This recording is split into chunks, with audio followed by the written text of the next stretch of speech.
Harrisonburg's Real Rock Station, 105.1 Bob Rocks. Alter Bridge with Isolation. What's going on, Rebel Bob, in the morning? And we've been talking on the phone this morning with legendary skateboarder. This guy is amazing. Bill Tocco. He's on the phone with us now. Now, Bill, earlier you were talking about your amateur career. And when was that, actually? That was like, what, mid to late 80s, something like that? You were an amateur? Yeah, actually it was. My last year as an amateur was in '87, and I won every contest that the NSA put on that year. And didn't you have the actually in history to do that? Win all the contests. That's amazing. Just now, how do you feel? You know, back then, if you could take yourself back there and remember, you know, going through that year and you're winning everything, and you get to the last contest of the year. How do you feel going into something like that? And then at the same time, how do you feel after it's over? Okay, yeah, that's a great question. I'll tell you something. The strange thing is coming into that contest, they had split the United States up into different sections. And so each section of the country had different groups. So the East Coast had a northern East Coast and a southern East Coast. The Midwest had an upper and lower. And then the West Coast was like from Arizona to California. Right. So the Midwest was probably looked at as the complete, that whole group, which included a lot of good people and skaters from Texas as well as Michigan and Illinois and stuff like that, were completely the underdogs of the whole country.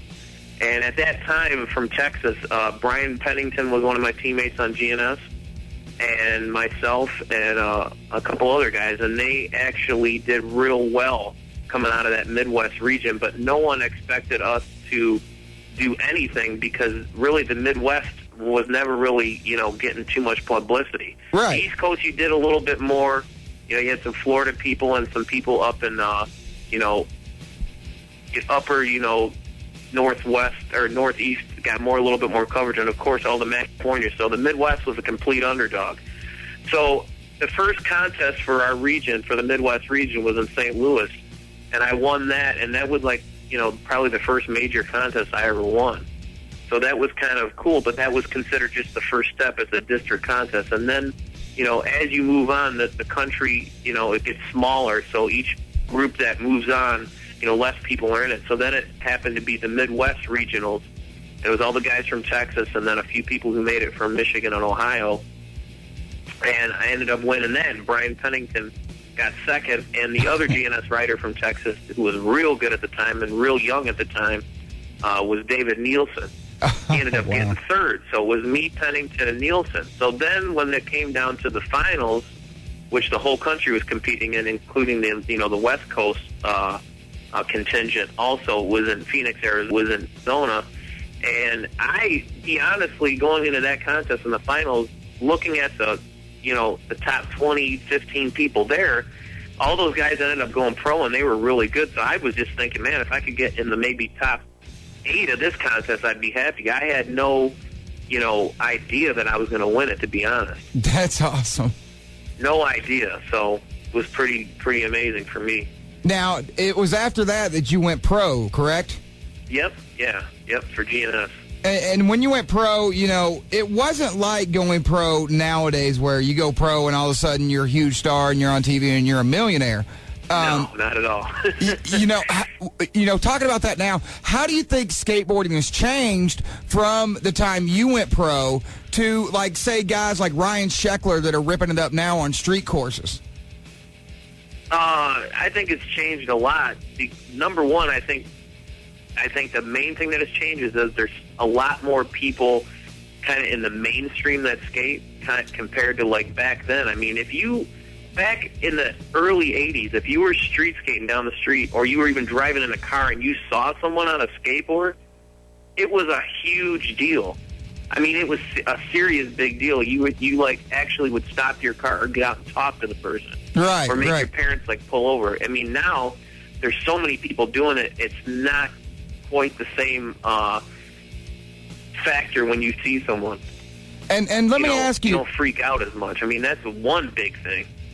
And let me ask you this, you know, that's one of the things, I guess, is now it's a little bit more mainstream, where back in the day, you know, people didn't see it. Now it's become really mainstream, really popular with, you know, help from MTV and, of course, ESPN, the X Games and everything.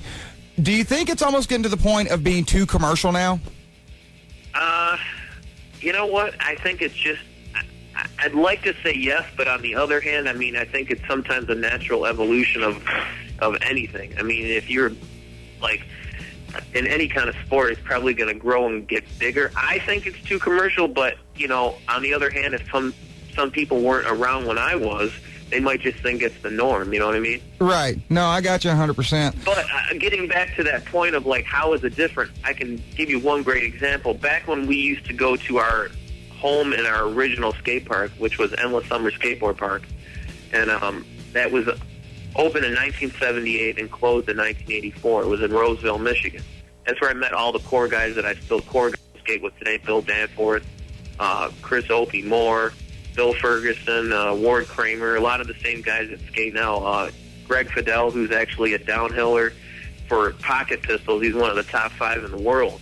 Those guys are still around, and the thing is going to the park back in those days, it was like you never knew what was going to happen every day. It was like an adventure because there were so many individuals with character and stuff. Now when you go to a skate park now, it's like, it's not like you really want to hang out with some of these guys because it's like, for them, it's like soccer. Right. You know, I'm not saying all the people, but there's a lot of kids that do it because they think it's the cool thing to do. They don't do it because they want to do it like how it used to be. So Right. there is some differences for sure there. Right. And I appreciate it. And, you know, I think you bring up a good point there, too, Bill. And if you could, man, hold the line for me. I got to get to some more music right quick. And this is what we're going to do. We're going to come back. I want to ask you about your opinion about the future of skateboarding. So hold on. Let me play some music, and we'll come back to you in just a few minutes. All right, Bill? 3 Days Grace, Animal Have Become. It's Harrisonburg's real rock station. The most rock in the morning with your boy, Rebel Bob, 105.1 Bob Rocks.